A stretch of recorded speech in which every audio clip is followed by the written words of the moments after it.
As indicated earlier, we continue with our International Women's Week celebration here on Tobago Updates. And what does that mean? It means that we're delving into a number of conversations with a number of impactful women.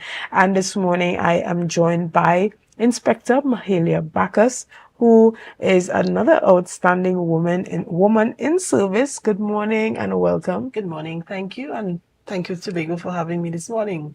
Excellent. Well, you are no stranger to the set here on Tobago Updates, but you are often a guest. Yes. But this morning you are my co-host. Yes, I am. So I want to welcome you to the co-hosting seat. So this morning we hope to have a live, engaging discussion where we are chatting with women from Tobago who have been dominating in their field and in their industry. And so this morning, I'll give you the privilege of introducing our guest this morning. Sure. And this morning, ladies and gentlemen, after earning her undergraduate degree at the University of West Indies at St. Augustine and her MBA from the sunny Buffalo, New York, she worked in New York before returning to Trinidad and Tobago as the Director of Marketing at Automotive Components, which was then part of the Neil & Massey Group of companies. From 1995 and for over 25 years, she has dedicated her career to international development with the World Bank. She also completed her Juris Doctor at Georgetown University Law Center. And in her final 4 years of her tenure at the World Bank, she served as the CEO of the Global Food Security Partnership, a public-private partnership focused on promoting global cooperation for food safety capacity building in low and middle income countries. She also spent 4 years as the Global Director of Agriculture Development at DuPont Pioneer.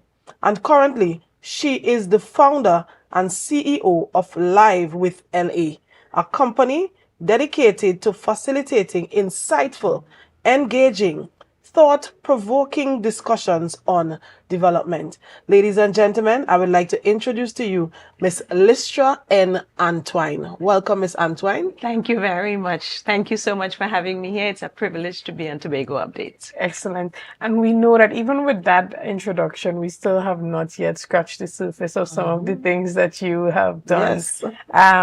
However, we want, for those persons who do not know you and you feel like even the introduction may not have done justice to the persons who have not heard of you before, tell us a bit about who you are and a little bit about your upbringing in Tobago. Sure. I am from a real daughter of the soil here in Tobago. And I grew up in the Bonaccord area, went to Bonaccord Primary School. At the time, my mother was a teacher there. And from there, I went to Bishop's High School. So I feel like I am born, bred, baked, rebaked Tobagonian. And even though I spent a lot of my time outside of Tobago, in terms of a lot of my professional career, even in those times, I spent a lot of time home. I mean, every single year I was home. There wasn't a year that I wasn't here, and some years for as much as 5 or 6 times. So Tobago has been my place of grounding. It's certainly the place where I learned the core values that have shaped my entire life. And particularly even growing up with a mother who believed in God and shared that faith with her children. My faith then has been what has anchored me and steered me over time. So I think if there's one thing that I want our viewers to know, apart from all those accolades, is that I am really a Tobagonian girl, born and bred, very proud of this island and of our country, Trinidad and Tobago, and fortunate that I've had excellent role models, excellent teachers as I came up, and even to this day, excellent support. And as we support and as we celebrate this week, International Women's Day, I think the theme for this year, Accelerate Action, is something that we each could take very seriously. And I don't mean just women. I mean us all, men and women, as we accelerate action to actually make a difference no matter where we are, no matter who we are. Nice. Excellent. And so tell us a little bit about Live with LA. Tell us Ah, a little bit about Live with that. LA. Well, with Live with LA, I would be where you are, right? Right. Because I would be doing all of the moderating and the interviewing and so on. So Live with LA was designed really to foster these types of discussions. Of course, I had been on the other side, the seat I'm in now, for most of my career, especially at the bank and at DuPont and so on, and with the Global Food Safety Partnership. But once I retired in 2021, I determined that, I wanted to continue to ensure that I too was doing and shining the light from where I was. And so Live with LA is literally that we're having discussions live, and LA is just, those are just my initials. So it's Live with LA. And that, endeavor, that company, I have moderated a lot of discussions, whether for the World Bank or for the FAO, for several embassies in Washington, D.C. And it's usually, when you say development, whether we're talking about the Sustainable Development Goals, or we're talking about, climate change or agricultural development, or what are the needs, so it has always been my pleasure to sit where you are and really tease out interesting discussions with persons who are familiar, who are making an impact, who are making a difference. Because to me, we need to share and spread the light more on those persons who are actually making a difference, because we each can learn. And whether it's individually or corporately or as a country, on a whole, there's a lot that is happening globally that we can learn from, no matter how well we're doing or no matter what stage of development we're at. So that's what Live with LA is all about. Yeah. Excellent. And so how did you make that transition from being in communication and marketing into getting into the World Bank and getting into development? Development, yeah. So when when I came back, I was done with my MBA. And I actually, at the time, I was upstate New York working in National Fuel Gas, a company upstate. And at the time, I went, I think perhaps my very first international conference, but it was in Canada. So it was a stone's throw away from Buffalo, New York. And there I met officials from Neil and Massey, and that's how I came. But my even as a young person growing up, I was always very interested in anything new, exploring, understanding or pushing even the boundaries of my own learning. Always very interested in, okay, what is out there and how can I, wherever I am, make the best of where I am and contribute fully. And so at that time when I came back, I had to be honest, I really, it was not like my dream that I was thinking, okay, I'm going to go work at the World Bank. But in keeping with my own personality, which is, I'm prepared to explore, I'm prepared to see what there is out there. I went back to Washington, D.C. while I was at Neil and Massey, and spent, I think, 2 weeks just in the summer on vacation. And at the time, I met these persons actually through my church who worked at the World Bank. And so when I found out about the World Bank, I thought, oh, well, this sounds really very interesting, because I've always been passionate about helping people, about ensuring that people have the best standard of living and standard of care. I grew up very poor. I come from very humble beginnings, but that never made me feel insufficient or less than. My mother always said, you've got to do what you got to do before you get to do what you want to do. And so when I went to DC and I learned about the bank, I thought, well, this is really interesting. And so in keeping with my nature, I said, okay, let me check and see if there are jobs open. And I applied.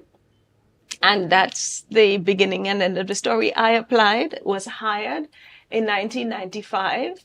I came back to Trinidad, wrapped up, and then left for the World Bank. And it's something that I have never regretted, because the World Bank provides, it's not like your regular commercial bank.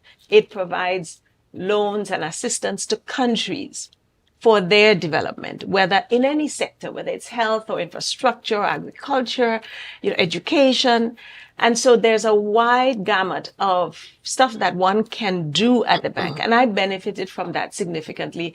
So, that's how I ended up at the bank, but I felt that it was my calling. It has been. And so development for me has been at the core of who I am. How do I improve the human condition no matter where I am? Lovely. Excellent. And so even as a woman in leadership and academics, because I see that you also jumped over to law. Yes. So tell us how you ended up going from communication, marketing into the World Bank, into development, and then jumping over into law. Yes. Well, I think one of the things, and I hope that women listening here would understand that really the sky is the limit in terms of what we can do if we put our mind to it. I think back to our watchwords, I think for this country, right? Discipline, production, and tolerance. And let me tell you, I think those watchwords can take us very far no matter where we are. Yeah. And so sometimes I think as young people, I think us older people like to ask young people, well, what do you want to be? And sometimes I think that really freaks young people out because they feel as though they have to have it all sewed up when they are either in high school, they need to know exactly what.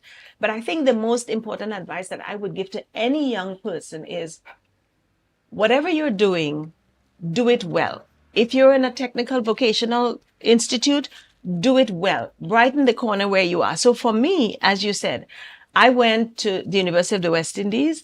I left. I did my MBA, a Master's in Business Administration, and that's where the marketing came in. Yeah. I also went to Mona, Jamaica, and did mass communication actually. So I came full circle after many years back into mass communication with Live with Helene.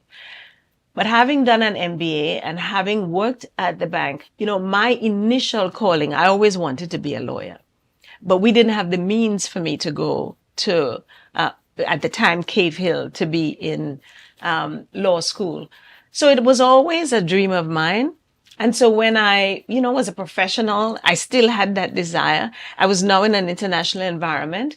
I was in Washington, D.C., and I determined I wanted to still go to law school.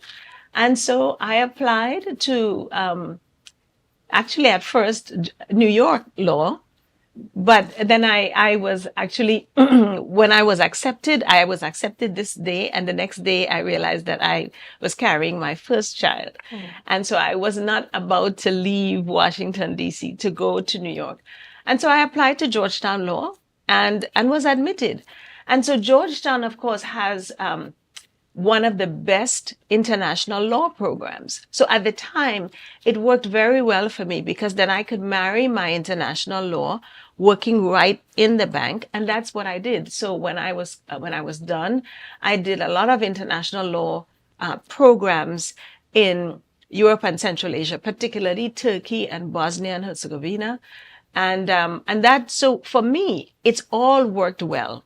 I think for those looking at career or a legal degree or a master's in business administration allows you to do, it prepares you for anything that, that you can find to do. You don't have to think of a legal career as only litigation or, working in a law firm, or you can do so much.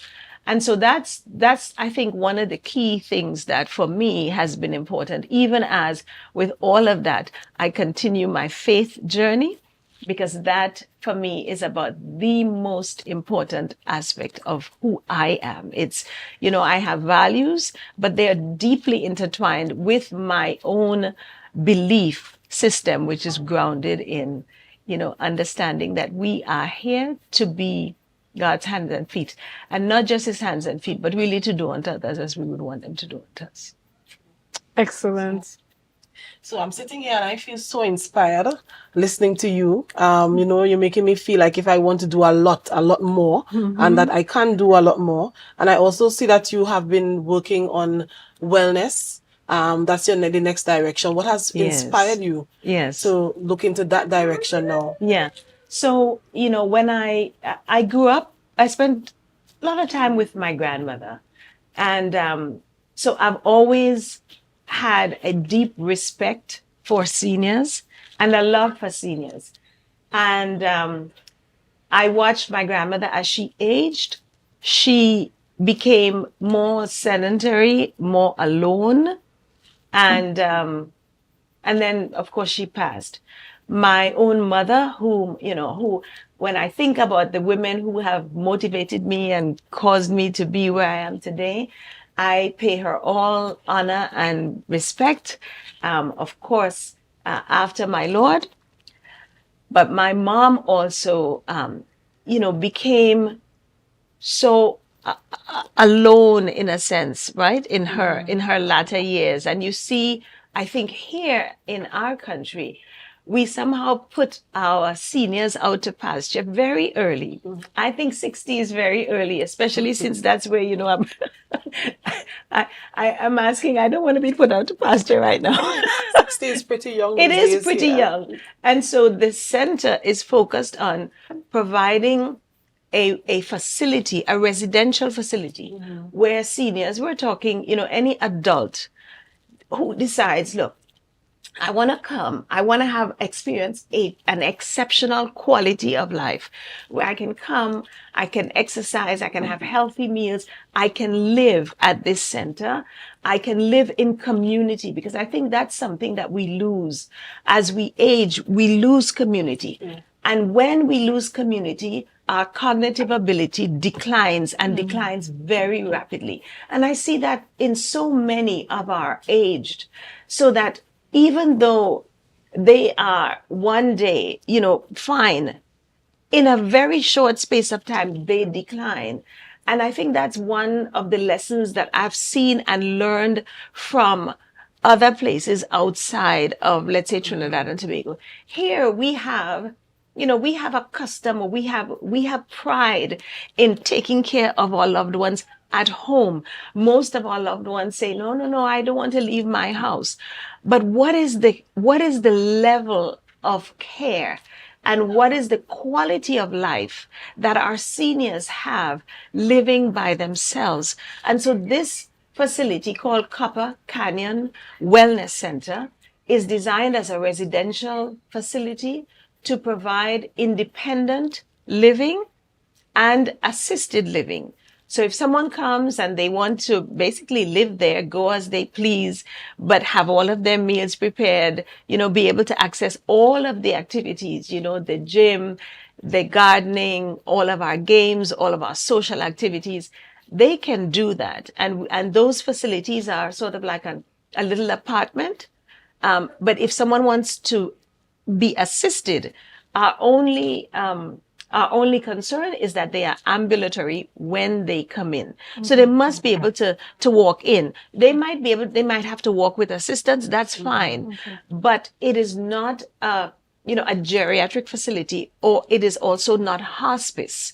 So this is not end of life service. We're not a medical facility providing end of life service. So we actually want people to come in and choose to come to live with us, choose to come and live in community, choose to come and experience a life that they deserve after spending so many years giving back to our community, right? So now it's their time to be pampered, to be given exceptional meals, to understand that if they want to have a cold plunge bath, and we know this is very therapeutic now, our center would offer that, if they want to get up today and decide, look, I want to just relax on one of these patios, and, I want to be able to engage with my loved ones who maybe are away or who are right here.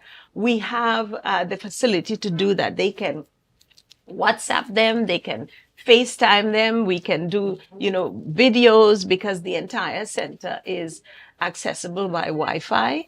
We have an elevator so that persons can go easily throughout the center. And we have mobility aids that we would provide as well. So all of the rooms are en suite with their own bathrooms, and they're all air conditioned. So it is designed to provide exceptional comfort for our adult seniors. And where is the? It's in Idlewild. It's in Idlewild. Yes, it's in Idlewild. Yeah. Excellent. Well, we're going to take a quick break right here and we're going to come back and continue with our discussion. So, guys, we're going to see you soon. Good morning, and welcome back to Good Morning Tobago right here on Tobago Updates, guys. We continue with our International Women's Week special, and we have been chatting this morning with Dr. Lystra Antoine, and this morning I'm joined by my co-host, Inspector Mahalia Bacchus. So good morning and welcome back, ladies. Thank you. Good morning. Thank you. Thank you. It's great to be here. All right. So, Dr. Antoine, we have heard a lot about you and what you are doing, and I am so happy about the wellness center that you have here in Tobago, because in our later years, it is very important that we are taken care of. Exactly. Because the folks that are going to be treated to this, they would have taken care of other persons. So I'm really happy to hear about that. But to the rest of the public who is listening, how can they get in contact with you if they need to get more information about the Wellness Center? Absolutely. So the Wellness Center, we have a website, and the website is Copper Canyon Limited, that's LTD, COPPERCANYONLTD.com. That's the website. We also have email, and that's Copper Canyon Wellness Center, everything spelled out, at gmail.com. They can also call 739-6591 or 683-9590. So we ask people to go onto the website. There they'd be able to see the rooms, see what we offer, see the facility, see what we expect. And we're also suggesting that persons act now. Don't wait, because the center is filling up. Yes. So you've got to get out there and choose to come to live at Copper Canyon, because this is going to be a place that would ensure that you are well taken care of and that you're not just put out to pasture. We expect that our residents will be fully engaged, and we plan to engage them, whether it's physically, mentally, spiritually. We plan to ensure that there are activities and there are things, especially if someone came in with a professional past. We want to ensure that we can have these little, you've heard of TED Talks. We're going to do our own TED Talks up there and be able to engage those seniors who are with us, who come in with skills. If someone came in and, they had a fantastic cooking career, why not? We want to engage them. We want to have discussions between the seniors and the younger generation to say, here's how I did it. Here are the watchwords I used to be where I am, because there's a lot that we can learn from history. And one of the things that I'm really happy about is that the name Copper Canyon is really an ode to our seniors. The copper, as we know it here in Tobago, that sits in front of the building was in my family for generations. And so it was a great honor for me to bring that copper whole and place it in front of the center, because once again, it is just a salute to our seniors.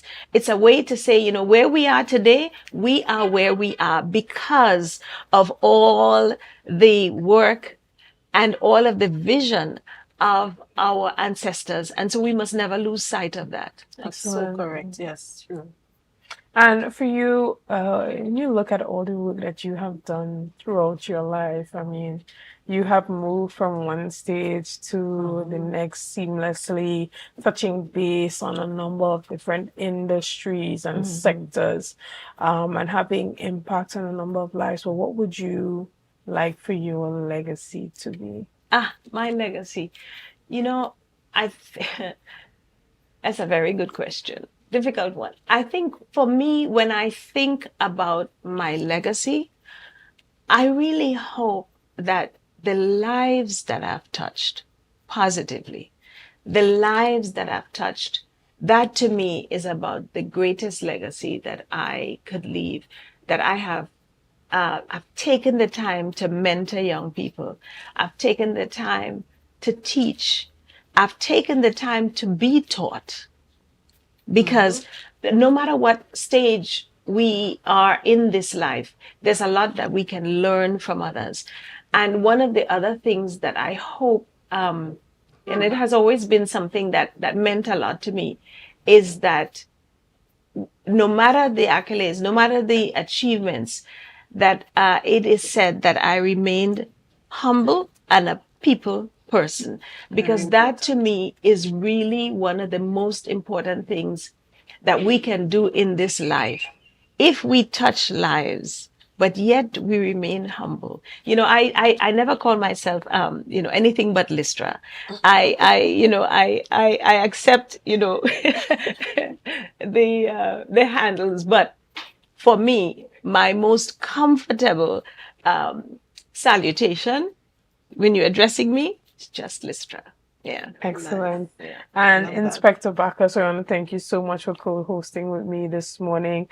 I truly did enjoy having your company and also interviewing Lystra this morning. Yes, right? you got it. we really did. And I really enjoyed being your co-host as well. And this interview, you really inspired me this morning, Dr. Antoine. Well, you know what? I hope that we can raise our hands in the International Women's Day salute and say accelerate action here in Tobago. Yes, so Excellent. let's accelerate action. And even for you, Inspector Bacchus, I know that, even as a part of some of the stuff that you do on the side, you have written some songs. And as it pertains to International Women's Day, you have written a piece. And it will be great if you can probably share that with us this morning. Fantastic. If you're willing. Yes, I am. All And, right. I love to celebrate women, especially when they are doing good, even though when they're down, to lift them up, and I've seen women rise above the occasion. I've broken so many glass ceilings, even within my career field, being a police officer, so it's just a little snippet of something I looked at back Absolutely, then, yes. It was not so long ago when man used to run this show, and woman, we had to take a stand back. But nowadays everything has changed. I said the story now rearrange. And we women, we now running the show. We women have taken a stand. We're running side by side with man. And there is nothing that they could do. We go win the race, and that's true. This is a woman invasion. A woman invasion. This is a woman invasion. A woman invasion. Take a look at the doctors. Take a look at the teachers. Take a look at all them ladies. Take a look all around. Woman sitting in them high position. I say we moving fast and we moving strong. Yeah. Excellent. As a former teacher myself, I'm very happy to hear you include teachers in there because I tell you, they labor lovingly. Yes. Excellent. Well, we want to thank you, lovely ladies, for being here this morning and for all the work that you continue to do. And we want to thank our viewers this morning for continuing to stay with us this morning. Thank you for your likes, your shares, and your comments, and all that you have done and continue to do to make Tobago Updates the #1 broadcaster right here on the island of Tobago. And again, from us, we want to say happy International Women's Week, Women's Month, and just women prosperity and elevation on a whole. As my co-host said, women are taking over now, and there's nothing that you can do about it, right? Again, guys, we had a lovely time with you this morning, and we want to say thank you so much for, just being loyal to us here on Tobago Updates, because you have made us your choice. So when you're having your tea on a morning, when you're on your way to work, you have made the choice to stick with us here at Tobago Updates. So we want to say thank you and have a great day.